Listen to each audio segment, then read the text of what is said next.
Bonjour à tous et bienvenue. Rarement la FIFA a autant couvert et protégé une fédération de scandales et de potentiels délits et crimes que l'AFA, l'association de football en Argentine. Vous avez dû voir, j'imagine, les récentes nouvelles, l'enquête du FBI portant sur une somme de plus de 300 millions de dollars liée à cette fédération, on parle de blanchiment et de détournement, et en attendant d'expliquer ce schéma absolument rocambolesque, j'aimerais introduire avec un cas tout aussi scandaleux, celui de Diego Guacci.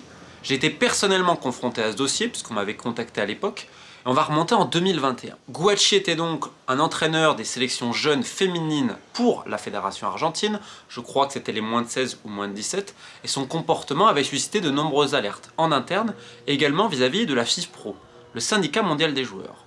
5 filles avaient porté plainte en utilisant justement le schéma de la FIFPro pour ensuite porter le dossier à la commission éthique de la FIFA. Qu'est-ce qu'on reprochait alors à Diego Guacci? C'était globalement des mauvais traitements et de l'harcèlement psychologique, voire sexuel, sur mineurs. Je m'explique, il a eu des propos complètement déplacés, notamment à la mi-temps d'un match, où il commence à dire à ses joueuses qui, comme d'habitude, elles jouent n'importe comment, qu'elles sont nulles et tout. Et en gros, il dit, mais je vais devoir faire quoi, en gros, pour que ça change? Je vais devoir aller dans les douches et je vais devoir vous sodomiser? Je passe, hein, parce que le terme en espagnol est beaucoup plus cru, vous vous doutez bien. Et à d'autres reprises, en gros, il dit, en gros, ça va finir comment? Vous allez baisser votre pantalon et vous allez vous faire violer, comme ça vous allez être en sélection. En gros, il expliquait que la seule manière pour ces filles-là d'être en sélection, c'est d'accepter de baisser le pantalon, et voilà. Et en plus de tout cela, de cette ignominie, il avait demandé à une fille, mineure, si je ne dis pas de bêtises, je crois qu'elle avait 17 ans, des photos intimes pendant que lui-même lui a envoyé un message en disant qu'il était tout dur, qu'il était simplement en sous-vêtements et qu'il allait évidemment pratiquer un acte solitaire. Donc, les faits, on est d'accord, on est au minimum sur de l'harcèlement psychologique, du mauvais traitement et harcèlement sexuel aggravé parce qu'en plus c'est sur mineur, et pas que. Guacci était connu en Argentine pour cela, il avait entraîné d'autres clubs et tout. Moi on me contacte à l'époque parce que ça commence à traîner au niveau de la commission éthique de la FIFA. Or, comme vous le savez, j'ai fait énormément d'enquêtes d'abus sur mineurs dans toutes ces fédérations à travers le monde qui ont quand même terminé sur pas mal de bannissements et peines de prison. Donc on me contacte et tout, et là je prends renseignement, et la première chose, c'est que la fédération était au courant. C'est-à-dire que la commission du football féminin qui appartient à l'AFA est parfaitement au courant de ça. Et les filles à l'époque, elles sont terrorisées, parce qu'elles disent, je cite, c'est une mafia, on ne peut rien faire, et vous allez comprendre pourquoi après. Donc en gros, elles se sentent coincées. Elles ont demandé une chose qui est très importante, et qui n'a été relevée par aucun média, mais je peux le dire parce que j'étais un peu à l'intérieur à ce moment-là, c'est que la FIFA garantisse l'anonymat. Le syndicat mondial des joueurs demande à la FIFA, ce qui est le cas dans différentes enquêtes d'abus sur mineurs, c'était pareil en Haïti notamment, pareil en Afghanistan, l'anonymat absolu de peur des représailles. Ok. Donc, ça prend du temps, et l'affaire n'est presque jamais jugée. Et puis à un moment donné, la FIFA va mettre sa réponse, va faire un rapport, expliquant que les preuves sont insuffisantes, que donc, en gros, Guacci est libre, il n'y a aucun problème, aucune charge ne va être retenue contre lui en termes de justice sportive, et pire encore, ils vont balancer le nom de toutes les filles qui ont témoigné. Alors que expressément c'était la consigne, c'était la condition sine qua non pour qu'elles témoignent, c'est de protéger leur anonymat. Alors malheureusement, j'ai envie de vous dire, ce n'est pas la première fois que la FIFA brille par son incompétence et son double jeu à propos des abus sur mineurs. Ça, on l'a détaillé depuis très longtemps. Sauf que là, on parle de l'Argentine, l'une des plus grandes fédérations du monde qui en plus a beaucoup d'amis. Notamment le directeur légal de la FIFA, l'espagnol Emilio Garcia, qui passe énormément de temps en Amérique latine, principalement au Paraguay, parce qu'à Asunción se trouve le quartier général de la CONMEBOL, donc la Confédération d'Amérique du Sud, mais également en Argentine. Et on dira simplement qu'on passe du bon temps en Argentine, à Buenos Aires, avec les officiels de la fédération. Et j'avais donné cette anecdote à des gens de la FIFPro, donc c'était, on doit être en 2022. Je leur avais dit, il va jamais être condamné. Ah, mais Romain, il va jamais être condamné, parce qu'on m'avait dit à l'intérieur à la FIFA, qu'en gros on a passé des coups de téléphone. Ah ouais, attention, rappelez-vous quand vous venez à Buenos Aires, ce qui se passe. Je pense que tout le monde a compris ce à quoi je fais allusion. Et donc derrière, on va protéger l'AFA et on va jeter au lion les gamines. Certaines ont arrêté le football, d'autres ont continué, sachant qu'il y avait déjà d'autres filles qui avaient subi d'autres sévices comme cela. Et aujourd'hui, donc certaines filles ont parlé publiquement il y a quelques mois, parce qu'elles n'en peuvent plus, parce que ce monsieur continue, il n'a eu aucune sanction de la Fédération argentine, maintenant il est dans les clubs. Je veux dire, personne, tout va très très bien dans le meilleur des mondes. Et aujourd'hui, je crois qu'il y a 8 personnes qui dénoncent le comportement et les actes de cet entraîneur, et ça fait très longtemps et c'est très connu dans le football argentin. Donc au final, on a récidive sur le même comportement, on a 8 plaignantes aujourd'hui qui n'ont malheureusement pas tellement confiance dans le système de justice en Argentine, et vous comprendrez pourquoi après à cause de certaines connexions et compromissions de l'appareil judiciaire, notamment de la province de Buenos Aires. Et dans le même temps, on a une justice sportive qui n'a absolument rien fait, soi-disant pour manque de preuves, mais en réalité c'était pour des raisons inavouables de proximité avec les dirigeants de la fédération argentine. Donc les gens qui étaient complices, qui savaient rien, la personne, le coach, rien du tout, tout va bien dans le meilleur des mondes, mais vous allez me dire c'est pas tellement étonnant, parce que je tiens à rappeler, avant d'aller dans le vif du sujet, que la FIFA avait banni pendant 20 ans un coach en République démocratique du Congo pour abus sur mineurs suite à mes enquêtes. Ce dernier coach toujours des adolescents, on a publié les vidéos, j'ai publié tout ça. Est-ce qu'il y a eu une réaction de quelqu'un? Non, parce que évidemment tout le monde s'en fout, la Coupe du Monde est en train de se jouer, après tout, c'est plus important que la santé, le bien-être et la virginité des enfants à travers le monde qui jouent à ce magnifique sport. Aussi scabreux soit-il, ce cas n'est malheureusement pas isolé. On avait vu des dossiers en France, en Colombie, en Mongolie, à la Barbade, en Haïti, au Gabon, au Cameroun et malheureusement dans bien d'autres pays comme j'ai pu le couvrir depuis des années. Maintenant, place à ce scandale financier, cette enquête du FBI sur plus de 300 millions de dollars qui auraient été donc détournés et potentiellement blanchis par des officiels de la Fédération argentine de football. Si les gens en Argentine sont au courant de l'histoire, même si on va aller un petit peu plus loin, notamment sur le contexte politique et préciser également tout ce que la Fédération a essayé de faire pour couvrir cela, je vais sortir le tableau pour vous permettre de mieux comprendre et vous allez voir à quel point les buts de Messi ont servi les intérêts de gens qui n'ont rien à voir avec le football. On est à la Coupe du Monde 2022. Et 9 jours avant le sacre des Argentins, la Fédération argentine va se réunir pour décider d'attribuer un contrat de représentant commercial exclusif à l'extérieur du pays à une compagnie, Tour Prodenter. En pleine Coupe du Monde, en pleine précipitation, le Chiqui Tapia, le président et tous les autres, ils se réunissent, comme vous pouvez voir sur le document, et ils vont décider de donner les droits exclusifs de tout ce qui a trait à l'extérieur du pays à cette société. C'est-à-dire toute la logistique, c'est-à-dire l'organisation des matchs à l'extérieur, les droits TV, les droits commerciaux, absolument toutes les rentrées d'argent à l'extérieur de l'Argentine vont désormais passer par cette société. Vous allez me dire, quelle est cette compagnie? On imagine que c'est l'Argentine qui vient gagner avant la Copa América, l'Argentine de Messi, on imagine qu'ils vont signer avec les meilleurs du monde. Ah, pas du tout.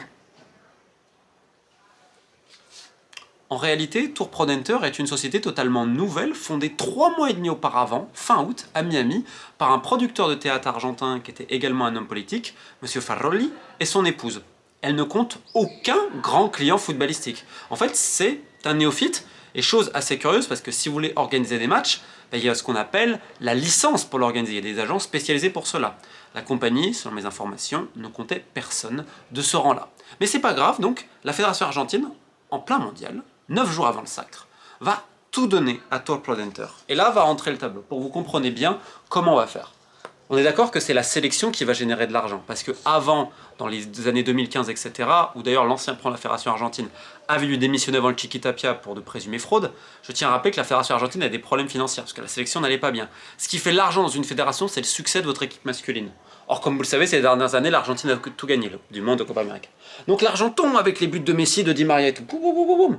Par exemple, après le sacre en Coupe du Monde, la FIFA va donner 42 millions de dollars, et la CONMEBOL, donc la Confédération d'Amérique du Sud, 10 millions. D'accord? Il y a le contrat d'Adidas et tout. Donc vous allez me dire, la sélection génère ça, ok. Ensuite, ça obtient des prix, le sponsor, les droits TV, les droits commerciaux. Donc normalement, ça doit revenir à la fédération, l'AFA, on est d'accord? Non. On va pas mettre directement à l'AFA. Alors, il y a aussi une raison qu'on va expliquer après vis-à-vis du taux de change. Vous allez voir comment les malins de l'AFA ont essayé de récupérer ça en leur faveur. En gros, l'argent, la FIFA, écoutez bien, la FIFA, au lieu de virer l'argent sur le compte de la fédération, l'a viré sur cette entreprise. Déjà, c'est le premier point. C'est-à-dire que c'est la FIFA qui est pleinement impliquée. Elle nous répète toujours, oui, mais on regarde où va l'argent. Comment vous pouvez faire ça? Normalement, vous devez, attendez. Ok, on va virer 42 millions de dollars dans une toute nouvelle compagnie à Miami qui n'a aucun antécédent footballistique? Ok, d'accord, pourquoi pas. Et le pire, c'est que dans ce contrat, normalement, il récupère 30% de la somme. J'ai jamais vu un contrat pareil. Vous imaginez que vous êtes agent commercial et vous récupérez 30%? C'est pas possible. Normalement, mais demandez à n'importe quel agent, les commissions, ça ne dépasse jamais 10, 12, allez. Et peut-être pour ce genre de choses, allez, des fois, ça peut être 20. C'est-à-dire que tous les deals ensuite signés par la fédération, qui vont à l'extérieur, il y a 30% même s'ils n'ont rien fait à Tour Prod Center. Et officiellement, 70 revient de là. Qu'est-ce qu'ils ont fait derrière? Regardez ce qu'ils ont fait. En fait, même les 70 autres pourcents qui devaient y aller, en fait, il n'y en a qu'une infime partie. Et vu qu'en plus, la fédération ne déclare pas ses comptes, c'est exceptionnel. Mais donc, l'argent, il arrive. Adidas, FIFA et tout, ok. Tour Prod Center récupère. Ils vont ouvrir des comptes. Bank of America, Citibank, Synovus et JP Morgan. Ils vont dispatcher l'argent dans quelques comptes, etc. Ensuite, ce qu'on va faire, c'est un schéma, on va dire, de matrioshka, de poupée russe. On va créer une compagnie dans une autre compagnie, avec plein de potentiels prête-noms, afin de masquer potentiellement où va l'argent et à qui appartient l'argent. Et ce qui est assez exceptionnel, c'est qu'en fait, bon, il y avait des différentes enquêtes ouvertes en Argentine, on y reviendra, et donc aux États-Unis. Et en fait, ils s'intéressent à ça. C'est qu'en fait, cette société, elle a fait des paiements donc, de 14,7 millions de dollars à une société qui s'appelle Velspalst. Alors, on répète, il y en a une autre, 13 millions, 10 millions et 3 millions. Ce qui fait que les buts de Messi, les buts de Di Maria, tous les succès, là, les arrêts du Dibu Martinez, tout l'argent qu'on récupère qui ne va pas dans les caisses de la Fédé, je dévie tout là, je dispatche dans 4 banques américaines qui ensuite elles-mêmes vont faire des virements réguliers, comme vous pouvez le voir, hein, sur toutes ces compagnies qui derrière, soi-disant, fournissent des prestations. Et ce qui est très intéressant, c'est que ces compagnies, elles sont tenues en réalité par des gens de Bariloche, qui est une ville argentine, très belle, hein, qui est réputée pour le tourisme, on va dire, écologique, etc. C'est pas très loin de la frontière chilienne. Alors vous allez me dire, mais attendez, pourquoi ces 4 sociétés-là, qui sont détenues par des couples de Bariloche, dont quelqu'un qui était en faillite, d'autres un couple qui avait des millions de dettes, quelqu'un qui est pharmacien, une autre personne qui travaille dans un magasin de décoration, comment ces gens-là, qui ont même accès à un moment donné à des logements sociaux, peuvent d'un coup recevoir des 14 millions, des 13 millions, des 10 millions, des 3 millions de dollars. Il y a quand même quelque chose qui va pas bien. Les compagnies ont été faites d'ailleurs de nouveau aux États-Unis à Miami et sont toutes basées au même endroit. En gros, c'est plus ou moins des compagnies fictives. Comme vous avez compris, ce sont des sociétés écrans. Et ce qui est très drôle, c'est que lorsque certains médias argentins ont commencé à en parler, on pense à Clarín, à La Nación notamment, ben en fait, ces gens-là ont changé de numéro, ils n'ont plus répondu à personne et ils ont quitté notamment la ville de Bariloche. Sachant que certains voisins s'interrogeaient sur les voyages, sur le train de vie désormais dispendieux des couples en question, les opérations de chirurgie esthétique, etc. et tout. Et en fait, on se rend bien compte que tout cet argent... Donc là, déjà, il y a 40 bucks. Hein. Il y a 40 millions de dollars, même je crois que c'est 42, sur les plus de 300, qui ont été transférés à des entreprises fantômes. Donc là, déjà, on est pas mal. Et on va se dire, derrière, qu'est-ce qui se passe ? C'est le principe de la rétrocommission, ce que je vous explique depuis des années. C'est-à-dire, dans le football, on essaye de tout justifier avec des fausses prestations de services. Derrière, l'argent arrive et en fait, on va le récupérer, on va le redispatcher. Et les prête-noms vont récupérer simplement une partie, évidemment infime, tandis que le reste du magot, la question c'est qui se le partage ? J'ai essayé de schématiser et vulgariser pour permettre à tout le monde de comprendre, sachant qu'il y avait une autre compagnie finalement impliquée, puisque l'exclusivité du contrat n'a pas été respectée. Mais en fait, vous aviez Global, qui a été construit donc par un Argentin, donc c'était à Houston, je crois, les domiciliés, qui a obtenu également d'autres deals avec la Fédération argentine, et c'est peut-être un heureux hasard à encore dispatcher l'argent de la même manière dans ces fameuses compagnies fantômes. Compagnies fantômes, d'ailleurs, qui ont des liens avec le Wyoming et le Delaware, des États où la fiscalité est évidemment très avantageuse, et dois-je préciser que l'argent a aussi été dispatché dans d'autres comptes bancaires, notamment dans des paradis fiscaux aux îles Vierges britanniques. Donc je pense que vous avez compris le schéma. Maintenant, à quoi va servir tout cet argent qui a été potentiellement détourné ? À mener la très grande vie. En fait, les succès de la sélection argentine, ça envoie l'argent à cette compagnie de Miami, Tour Prodenter, de M. Faroni, et surtout de sa femme, puisque c'est elle qui a la signature, c'est elle réellement sur les papiers. Et ensuite, outre le fait que le couple a acheté pour à peu près 12 millions de dollars de propriétés luxueuses à Miami, ce qui est quand même pas trop mal, on a le train de vie des dirigeants. On peut notamment penser au Chiquitapia, le président, qui va se voyager désormais en Gulfstream 400, c'est-à-dire un des jets les plus luxueux au monde. Et en fait, c'est cette société de Miami qui va signer les chèques. Comme vous pouvez le voir, avec toutes les compagnies utilisées, c'est pareil également pour les yachts, et ça doit être un heureux hasard, parce qu'en fait, il a été révélé que l'un des yachts utilisés par le président de la Fédération argentine de football a été payé directement par cette compagnie. Je crois que c'était notamment à Monaco.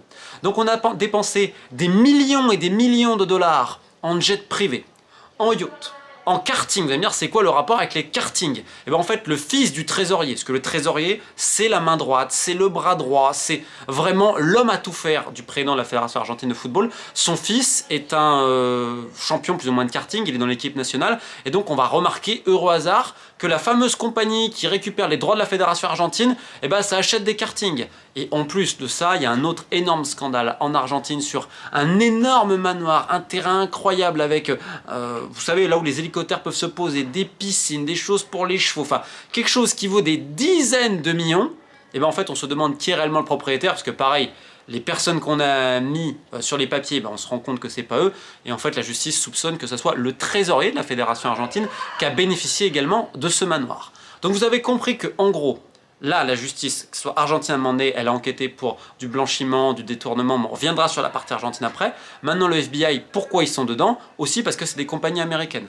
Maintenant, dans un exemple concret, on va détailler comment toutes ces sociétés imbriquées les unes aux autres ont permis à Faroni et à d'autres personnes d'être propriétaires d'un club en Italie. Le club de Perugia avait à peu près 3 millions de dettes et était sur le marché depuis un petit moment. Et on a vu, je crois que c'était en 2024, Monsieur Faroni d'un coup venir et être le nouveau propriétaire. Je crois qu'il a acheté à peu près 80% des actions. Au total, ça a coûté un peu plus de 6 millions de dollars si on compte les dettes et le prix d'achat qui était de 2,5 millions. Et rapidement, la fédération italienne va être complètement furieuse, va prononcer une sanction contre M. Faroni et un associé argentin, justement à cause de le manque de clarté, et surtout en fait qu'il n'y avait aucune preuve de la solidité financière des entreprises en question. Et vous savez quoi? Grâce à Lionel Messi, Paredes, Otamendi et tout ça, on a pu aussi s'acheter un club en Italie. C'est fou quand même à quoi l'argent du foot sert. Alors on rappelle, le couple Faroni et Gillette, qui est celle qui signe, c'est sa femme, elle a cette société-là, d'accord. Sauf qu'en 2024, Monsieur Faroni va créer une société en Angleterre, comme vous pouvez le voir sur les documents, qui s'appelle Sport Next Gen Limited. Elle est avec un capital social de 10 000 pounds, ok. Sur les papiers, comme vous pouvez les voir, il y a un autre Argentin, qui s'appelle Monsieur Molinari, et ça va avoir son importance. Sauf qu'en fait, si vous regardez bien, la Sport Next Gen, en fait, elle est détenue elle-même par une autre société qui s'appelle Dilne SA, comme vous le voyez, qui est basée en Uruguay, dont le véritable propriétaire est Monsieur Faroni. On est toujours dans une société, qu'en détient une autre, etc. Et tout. Et qu'ensuite, on va faire transiter avec des comptes aux îles Maurice et un petit peu au Royaume-Uni pour payer justement le club de Perugia. Mais ce qui est très intéressant, c'est qu'il y a eu également 500 000 dollars d'une autre compagnie, Beagle Capital Management, qui est une société américaine. On va trouver en directeur Monsieur Molinari, le même Monsieur Molinari qui est avec Sportsnet Gen, le même Monsieur Molinari qui a aidé la Fédération Argentine de football à récupérer de l'argent à un moment donné, qui était aux îles Vierges britanniques. C'est fou comme le monde est petit, évidemment tout le monde dit que ce n'est que pur hasard, pure coïncidence. Vous pouvez voir également les versements là, entre les sociétés en question. Mais c'est donc, au final, si on reprend le schéma, cette société-là, on rappelle, c'est parce qu'elle a les droits de l'Argentine, etc., les 30% et tout. Mais derrière, en fait, ça va servir sur plein d'autres choses, et même l'achat d'un club en Italie. Donc là, on se rend compte que la ficelle est un petit peu grosse, mais vous allez voir, on peut encore faire pire que ça. Donc il y a plein de schémas comme cela, et vous allez me dire, mais attendez, à un moment donné, la justice, elle fait quoi? Et bien pendant très longtemps, la Fédération argentine a été protégée de manière judiciaire, et en fait, à un moment donné où ça a été un peu plus compliqué, qu'est-ce qu'on a fait? On a eu le transfert des quartiers généraux de la Fédération à un coin de la province de Buenos Aires, et en fait le gouverneur de la province de Buenos Aires, qui est un péronista, est très proche du Chiquitapia. Et donc en fait derrière, on s'est toujours débrouillé pour avoir certains juges, etc., qui ont bloqué les enquêtes, qui ont fait des choses. Et en fait on va dire que Tapia, qui est donc péronista avec son ami, ça leur a permis de se maintenir à ce niveau-là, en changeant évidemment les lieux. Il y a plein de choses ubuesques comme cela. Comme vous le savez aujourd'hui, il y a un conflit entre le président argentin Milei et le président de la Fédération argentine qui a refusé la privatisation voulue et le libéralisme voulu également dans le football par le gouvernement. Les clubs également ont refusé. Donc aujourd'hui, la justice argentine essaye davantage d'y aller. Mais en fait, c'est surtout aux États-Unis. Alors, est-ce qu'il y a une corrélation entre le fait que Milei et Donald Trump s'entendent aussi bien? Ça, chacun aura son avis. Mais sur toute cette affaire qui, comme vous le voyez, est vraiment grotesque, il y a 2 points sur lesquels je voudrais revenir. Le premier, c'est que le contrat avec la société de Miami a été prolongé jusqu'en 2030. C'est-à-dire que le bureau fédéral a décidé de ça. C'est-à-dire qu'on ne peut pas simplement dire « Ah, c'est le Chiquitapia, c'est le trésorier ». Non, non. On voit bien qu'il y a une complicité manifeste de l'entièreté du bureau fédéral et également d'autres clubs. Je vais passer tous les autres scandales, il y a l'arbitrage, il y a plein d'autres choses. Le foot argentin, c'est un véritable désastre en termes d'institutions, et aujourd'hui, la confiance, elle est complètement rompue entre le supporter, globalement, et les instances. Mais ce qui compte pour le supporter, évidemment, c'est les succès, c'est l'équipe nationale, et on peut le comprendre. Mais ce qu'il y a de plus fou dans cette affaire, c'est qu'on se dit, mais attendez, il y a 10 ans, les dirigeants d'Amérique latine sont tombés parce qu'ils ont fait du business avec des banques américaines ou des sociétés américaines, ce qui a donné le FIFA Gate, ce qui a permis à la justice américaine de pouvoir y aller. Comment m'expliquez-vous qu'aujourd'hui, ces gens-là continuent à utiliser des sociétés américaines? Alors il y a 2 options. Soit c'est le sentiment d'impunité absolue, comme on m'a dit, c'est-à-dire moi de toute façon il ne peut rien m'arriver, soit on va dire qu'on n'a pas affaire aux couteaux les plus aiguisés du tiroir. Maintenant, on va tout connecter, parce qu'en fait ça ramène à une entité, la FIFA. C'est la FIFA qui a viré l'argent directement sur le compte de cette société en Floride. C'est la même FIFA qui est censée auditer les comptes chaque année, soi-disant. Parce que je précise, la fédération argentine avait du retard sur ses comptes, certaines recettes n'étaient pas comptées, etc. Donc pourquoi la FIFA n'a rien dit depuis 2022 sur les comptes et ses tours de passe-passe? Et je tiens à rappeler, la FIFA, c'est la même qui n'a rien dit au final pour l'affaire de l'entraîneur. Ah, mais attendez, est-ce que en fait les dirigeants de la FIFA, toujours très bien reçus à Buenos Aires, croyez-moi, les soirées elles sont plantureuses, luxueuses, puis on est très très proches. Donc en fait, pourquoi on fait le lien tout ça? Et pourquoi ça nous rappelle à ces filles qui étaient terrorisées justement de parler, que leur nom puisse sortir. Parce qu'elles l'ont dit en interne, c'est comme une mafia. Les journalistes et les gens qui ont dénoncé toutes ces malversations financières potentielles, sachant que ça vient à la base d'un agent argentin qui avait le contrat d'organisation de match, puis on l'a enlevé et tout, je tiens à rappeler que ces gens-là ont été menacés, les journalistes ont été harcelés en ligne, on leur a envoyé plein de personnes, on a essayé de les censurer. Et pour connaître personnellement la plupart des gens qui étaient à l'origine de ce scandale, comme Federico Tejero, je vais vous laisser un petit audio qu'il m'a mis hier sur justement ce qu'il a vécu depuis les révélations. Sí, sí, bueno, en redes sociales nos hostigan, nos denunciaron en la justicia, tenemos órdenes de restricción para acercarnos a Tapia, nos han amenazado, de todo lo que vos conocés que... Donc en gros, ils ont même des restrictions, peuvent pas être à tant de mètres de Tapia, ils ont donc des menaces, etc. C'est très compliqué. Et dans le même temps, je tiens à préciser que d'autres journalistes ont vu leur accréditation mystérieusement s'envoler. Bien évidemment, la fédération argentine dit non, que c'est un hasard, c'est parce qu'il y a d'autres médias. Donc ça a été très dur pour ces gens de faire leur boulot. On a vu les manipulations au niveau de la justice, maintenant ça prend un règlement de compte politique. Et pourquoi j'ai parlé de cette première affaire? Déjà, elle est scandaleuse. Imaginez, c'est votre fille. Imaginez, c'est votre fille, elle rentre à la maison, elle vous dit papa, maman, le coach, il m'a dit ça en gros, il m'a menacé directement, littéralement, de lui faire un sévice sexuel anal parce que évidemment je joue comme une merde. Imaginez que votre fille elle a 15-16 ans, que vous avez l'entraîneur de l'équipe nationale qui lui dit que si en gros si tu veux jouer, toi t'as pas le choix, faut baisser le pantalon et en gros qu'on fasse ça, qu'on lui demande des photos intimes à votre fille de 16-17 ans et que vous voyez les mêmes dirigeants qui ensuite paradent, rester en poste, tous, le coach, aucune sanction, et que la FIFA qui nous dit non, non, nous c'est la tolérance, c'est propre, elle laisse ces mêmes personnes qui ont fait tout ce schéma que je vous ai expliqué niveau argent. Imaginez-vous quelle serait votre réaction.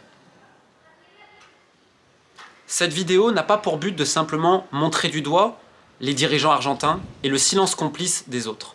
Elle a surtout pour but de montrer la responsabilité de la FIFA et notamment de ses dirigeants et de se poser la question du rôle d'Emilio Garcia, le responsable légal de la FIFA, qu'on a vu également à la manœuvre dans le dossier Balogun. Et puis on va rappeler quelque chose de plus politique.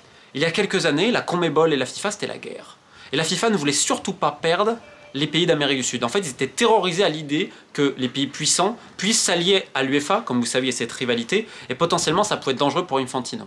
Depuis quelques années, la CONMEBOL obtient absolument tout. D'ailleurs, vous avez vu pour 2030, les premiers matchs seront évidemment en Amérique latine, le centenaire, patati patata. Je rappelle l'affaire qui concerne le président de la CONMEBOL, le Paraguayen Dominguez, où 5 millions de dollars, bizarrement, se sont retrouvés sur son compte, alors que ça faisait partie de l'argent qui devait être restitué à la CONMEBOL de toutes les affaires du FIFA Gate. Et à chaque fois, la FIFA a la même réponse. On ne dit rien. Donc c'est à se demander à quoi sert le département légal, parce qu'il y a des gens bien intentionnés dedans.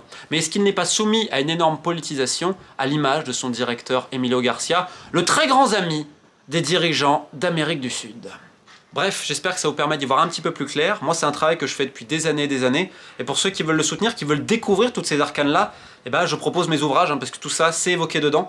On fait le pack corruption à 18 € au lieu de 25, Industrie du foot 1 notamment, c'est sur le site de l'éditeur en description en commentaire, mais également tous mes autres ouvrages, je vous recommande pour tous ceux qui aiment les coulisses et tout, j'ai fait la même pour le foot français l'année dernière, alors ça a été boycotté, il n'y a pas eu un mot, mais ça, toutes les sociétés, etc., c'est l'Industrie du foot 3. Les livres sont disponibles évidemment sur Amazon de la Fnac, mais moi je vous propose le pack personnalisé de mes ouvrages, c'est à partir de 3, les frais de port sont offerts, il y a un livre cadeau en plus. Ceux qui veulent lire du foot, évidemment, vous avez l'autre Coupe du Monde et Beautiful Game.